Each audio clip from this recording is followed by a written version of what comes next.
வணக்கம்.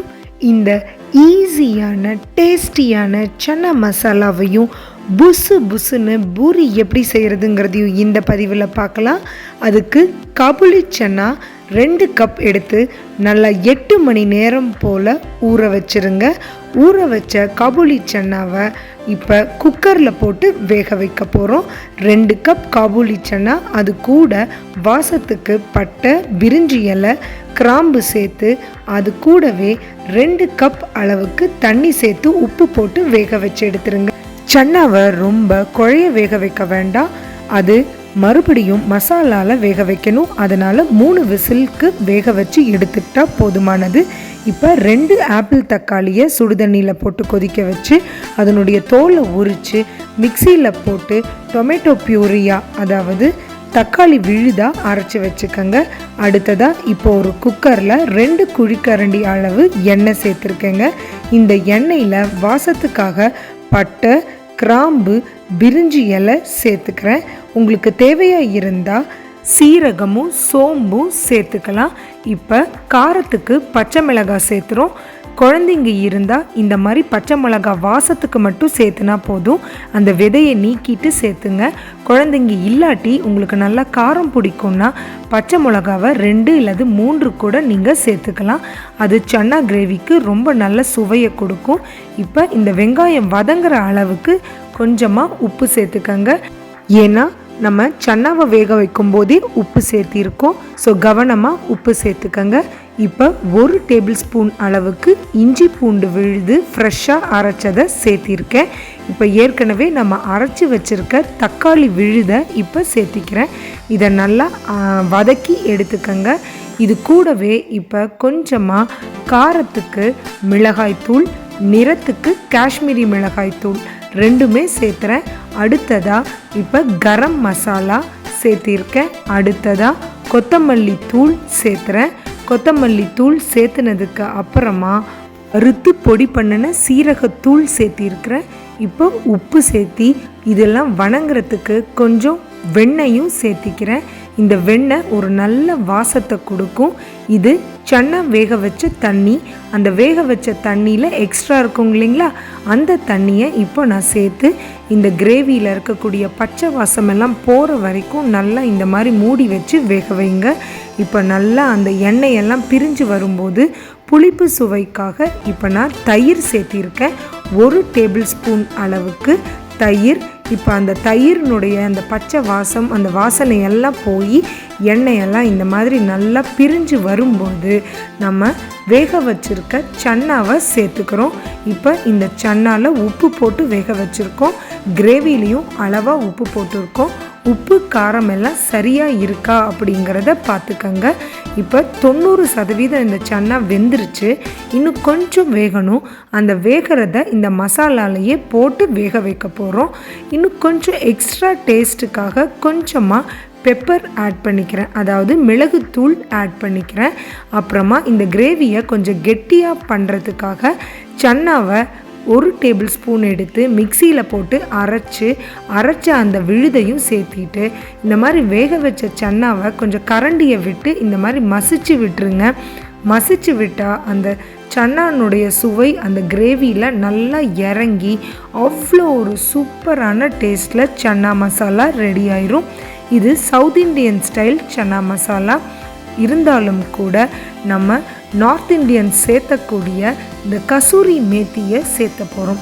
கசூரி மேத்திங்கிறது வெந்தயக்கீரையினுடைய காய்ந்த இலைகள். இதை எதுக்காக சேர்த்துறோம் அப்படின்னா இது நல்ல குளிர்ச்சியை தரும். இந்த மசாலாக்கள், மிளகாய்த்தூள் இதெல்லாம் காரமாக இருந்தாலும் கூட இந்த கசூரி மேத்தி அது எல்லாத்தையும் குளிர்விச்சிரும். அதனால தான் அது ஒரு நல்ல வாசத்தையும் கொடுக்கும். அதுக்காகவும் நம்ம சேர்த்திக்கிறோம். அடுத்ததாக கொத்தமல்லி இலைகளை நறுக்கி அதையும் இந்த கிரேவியில் சேர்த்தி 1 நிமிஷம் போல் நல்லா கொதிக்க விட்டு சிம்மில், அதாவது மிதமான தீயில் மெதுவாக கொதிக்க விட்டு அந்த உப்பு காரம் எல்லாமே அந்த கிரேவியில் இறங்கி அந்த சன்னாலையும் உள்ளே பிடிச்சதுக்கப்புறமா இதை வேறு பாத்திரத்துக்கு மாற்றி நம்ம சர்வ் பண்ணலாம். பாருங்கள், சுவையான சன்னா மசாலா இப்போ தயாராகிடுச்சு. அடுத்ததாக இப்போ உப்பலான புசு புசு பூரி செய்ய தேவையான பொருட்களை பார்த்துக்கங்க. 2 கப் அளவுக்கு கோதுமை மாவு. இது கடையில் வாங்கின கோதுமையில் நாங்களே மிஷினில் கொடுத்து அரைச்சது. அவ்வளோ டேஸ்ட்டாக இருக்குங்க. இது கூட பூரி உப்பலாவும் ரொம்ப நேரம் அப்படியே இருக்கிறதுக்கும் 2 டேபிள் ஸ்பூன் அளவுக்கு ரவையை சேர்த்துருக்கேன். தேவையான அளவு உப்பு, 1 குழிக்கரண்டி எண்ணெய், எந்த எண்ணெய் வேணும்னாலும் நீங்கள் பயன்படுத்திக்கலாம். இது எல்லாத்தையும் போட்டு மாவை நல்லா டைட்டாக பிசைஞ்சுக்கணும். கண்டிப்பாக தண்ணி இருக்கக்கூடாது. அதிக தண்ணி சப்பாத்தி மாதிரி நீங்கள் பிசைஞ்சுக்கிட்டீங்க அப்படின்னா ரொம்ப எண்ணெயை குடிக்கும். அதனால் அளவாக தண்ணியை தெளித்து மாவை நல்லா டைட்டாக பிணைஞ்சிக்கணும். தண்ணி கொஞ்சமாக தான் இங்கே யூஸ் பண்ண வேண்டியது இருக்கும். சுடு தண்ணியெல்லாம் பயன்படுத்த வேண்டியதில்லை. நம்மளோட நார்மல் வாட்டர் அதுவே, அதாவது சாதாரண தண்ணியே நம்ம பயன்படுத்தினா போதுமானது. ஒருவேளை மாவு கொஞ்சம் தண்ணி விட்டுருச்சு இல்லை நீர்த்து போயிடுச்சு அப்படின்னா 1 டீஸ்பூன் ரவையை எக்ஸ்ட்ராவாக சேர்த்துக்கங்க. அதுவே போதுமானது. இப்போ இந்த மாவை பிணைஞ்சு அது மேலே கொஞ்சமாக எண்ணெயை தடவி நல்லா கையை வச்சு பிசைஞ்சுக்கோங்க. கை வலிக்கும் அப்படின்னு நினைக்கிறவங்க இந்த மாதிரி இடிகள் வச்சு கூட ஒரு நிமிஷம் போல் நல்லா அந்த மாவை சாஃப்டன் பண்ணிவிட்டு அதுக்கப்புறமா உடனே நம்ம பூரியை செய்ய ஆரம்பிச்சிடலாம். ரொம்ப நேரம் ஊற வைக்க வேண்டிய அவசியம் இல்லை.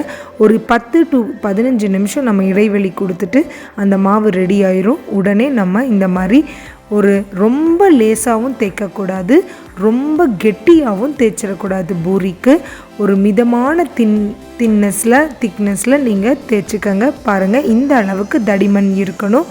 இந்த தடிமனில் பூரியை தேய்ச்சி இப்போ சூடான எண்ணெயில் தான் பூரியை பொரிக்கணும். செக் பண்ணிக்கோங்க. இப்போ எண்ணெய் நல்லா மூழ்கிற அளவுக்கு ஊற்றிட்டு பூரியை இந்த மாதிரி உள்ளே அமுத்தி விட்டு அப்படியே எல்லா சைடும் நம்ம எண்ணெய் படுற மாதிரி வந்த உடனே அந்த பக்கத்தை திருப்பி போட்டுருங்க. 2 பக்கமுமே ஒரு பொன் நிறமாகிற வரைக்கும் எண்ணெயில் நல்லா பொரிச்சு எடுத்துக்கங்க. இப்படி நல்லா பொரிச்சு எடுத்த பூரியை அப்படியே சன்னால தொட்டு சாப்பிட்டா எப்படி இருக்கும்னு நீங்களே நினச்சி பாருங்கள். செம்ம டேஸ்டியாக இருந்ததுங்க. குழந்தைங்களுக்கெல்லாம் பூரி அப்படின்னாவே அவ்வளோ ஒரு ஹாப்பியாக இருக்குங்க. ஏன்னா இதனுடைய சுவை அப்படி இருந்தாலும் நம்ம ஆரோக்கியத்தை கணக்கில் வச்சுக்கிட்டோம் அப்படின்னா இந்த எண்ணெயில் பொரித்த பலகாரங்கள் அந்த அளவுக்கு நம்ம உடம்புக்கு நல்லதில்லை. அதனால் வாரத்துக்கு ஒரு முறை இந்த மாதிரி பூரி சன்னாவை செஞ்சு கொடுங்க. சன்னால நிறைய புரதச்சத்து இருக்கிறதுனால இந்த பூரி கூட சாப்பிடும்போது கொஞ்சம் டைஜஸ்ட் ஆகிறதுக்கு, அதாவது செரிமானம் ஆகிறதுக்கு டைம் ஆகும். நீங்கள் காலை வேளைகளில் இந்த பூரியும் சன்னாவும் சாப்பிட்டீங்கன்னா ஈஸியாக செரிமானம் ஆகிடும். அப்படி இல்லை நைட் டின்னருக்கு அப்படின்னா ஏர்லியராகவே உங்களோட டின்னரை முடிச்சிருங்க. அதாவது 7 மணிக்கே உங்களுடைய இரவு உணவை முடிச்சுக்கோங்க. அப்போ இந்த பூரியும் சன்னாவும் நல்லா டைஜஷன் ஆகிற வரைக்கும் வெயிட் பண்ணிவிட்டு அதுக்கப்புறம் தூங்குங்க. ஸோ உங்களுக்கு இந்த உணவு எந்த விதத்துலேயும் தொந்தரவு பண்ணாது. இது ரொம்ப புரதச்சத்து மிக்க உணவு. இது கூட பச்சை வெங்காயம், தக்காளி இதெல்லாம் போட்ட ஒரு சாலட், இல்லாட்டி புதினா, தயிர், தேங்காய், பச்சை மிளகாய், சாட் மசாலா அதெல்லாம் போட்டு அரைச்ச ஒரு சட்னி இதெல்லாம் வச்சு சாப்பிட்டிங்கன்னா இந்த பூரியும் சன்னாவும் அவ்வளோ ஒரு டேஸ்டியான ஒரு டிஷ்ஷாக இருக்குங்க. கண்டிப்பாக இந்த பூரி சன்னாவை ட்ரை பண்ணி பாருங்கள். நன்றி, வணக்கம்.